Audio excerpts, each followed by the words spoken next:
రాష్ట్ర ప్రభుత్వం నిర్వహిస్తున్న స్వర్ణాంధ్ర స్వచ్ఛంద్ర కార్యక్రమం ప్రజలలో పారిశుధ్యం పట్ల సంపూర్ణ అవగాహన తీసుకొచ్చేందుకు దోహదపడుతుందని విజయనగరం నగరపాలక సంస్థ కమిషనర్ పల్లి నల్లనయ్య అభిప్రాయాన్ని వ్యక్తం చేశారు. స్థానిక బాబా మెట్టలోని దేవి పార్క్ వద్ద నిర్వహించిన స్వర్ణాంధ్ర స్వచ్ఛంద్ర కార్యక్రమంలో ఆయన పాల్గొన్నారు. ఈ సందర్భంగా దేవి పార్క్ ప్రాంతంలో ప్రజారోగ్య విభాగం ఆధ్వర్యంలో పర్యావరణ హితాన్ని విశదపరిచే పలు రకాల స్టాళ్లను ఏర్పాటు చేశారు. ఆయా స్టాళ్ల ఆవశ్యకతను మహిళలకు కమిషనర్ పల్లి నల్లనయ్య వివరించారు. అలాగే స్వర్ణాంధ్ర ప్రతిజ్ఞను మహిళలు చేయించారు. ఆ తర్వాత ప్లకార్డులు ప్రదర్శిస్తూ ర్యాలీగా వెళ్లి బాబామెట్ట ప్రధాన జంక్షన్లో మానవహారాన్ని నిర్వహించారు. ఈ సందర్భంగా పర్యావరణ వివరాలతో కూడిన నినాదాలు చేశారు. అనంతరం ఏర్పాటు చేసిన సమావేశంలో కమిషనర్ పల్లి నల్లనయ్య మాట్లాడుతూ రాష్ట్ర ప్రభుత్వం సంపూర్ణ పారిశుధ్యానికై అనేక విధాల అవగాహన కార్యక్రమాలను చేపడుతుందన్నారు. ఇందులో భాగంగా ప్రతి నెల 3వ శనివారం నాడు స్వర్ణాంధ్ర స్వచ్ఛంద్ర కార్యక్రమం పేరిట సభలు సమావేశాలు నిర్వహించి చైతన్యపరుస్తున్నట్లు చెప్పారు. ఇందులో భాగంగా ఈరోజు ప్రత్యేక శిబిరాలను ఏర్పాటు చేసి మహిళల్లో చైతన్యం నింపే విధంగా చెత్త వర్గీకరణ విధానాలను రూపొందించామన్నారు. ముఖ్యంగా తడి చెత్త, పొడి చెత్త, ప్రమాదకర చెత్తల వర్గీకరణ కోసం 3 రకాల బుట్టలను ప్రతి ఇంటికి అందజేశామన్నారు. అయితే దురదృష్టవశాత్తు ఆ బుట్టలను చెత్తలను వేరు చేయడానికి కాకుండా సొంత ఇంటి ప్రయోజనాల కోసం వినియోగిస్తున్నారని అన్నారు. ఇక నుండి తప్పనిసరిగా తడి చెత్త, పొడి చెత్త, ప్రమాదకర చెత్తలను వేరు చేసి ప్రతి ఇంటికి వచ్చే చెత్త తరలించే వాహనానికి అందివ్వాలని సూచించారు.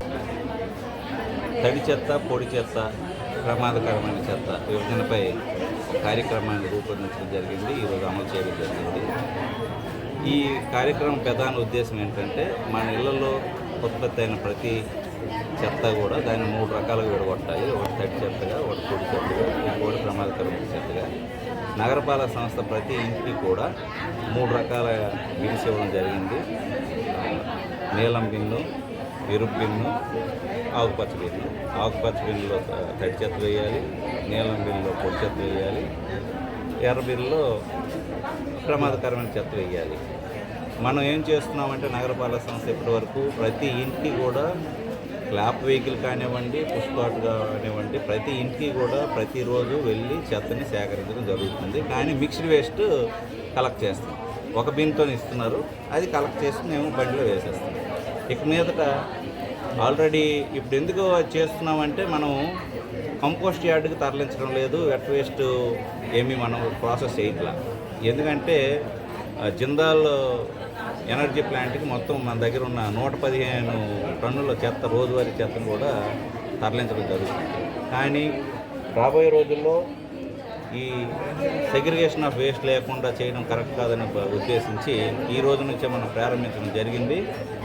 ఇక మీదట ప్రతి కుటుంబం, ముఖ్యంగా ఆడవారు, వారందరూ స్త్రీలు, వాళ్ళందరూ కూడా ఈ వాళ్ళ ఇంట్లో ఉత్పత్తి అయిన చెత్తని కాలువల్లోని, రోడ్ల మీద, పక్కన ఖాళీ స్థలాలు ఉంటే అక్కడ పడేయకుండా మేము ఇచ్చిన 3 బిన్నులు వేరే రకానికి ఉపయోగించకుండా కేవలం ఈ చెత్త వేయటానికి మాత్రమే ఉపయోగించి మా పారిశుద్ధ్య కార్మికులకి చెత్త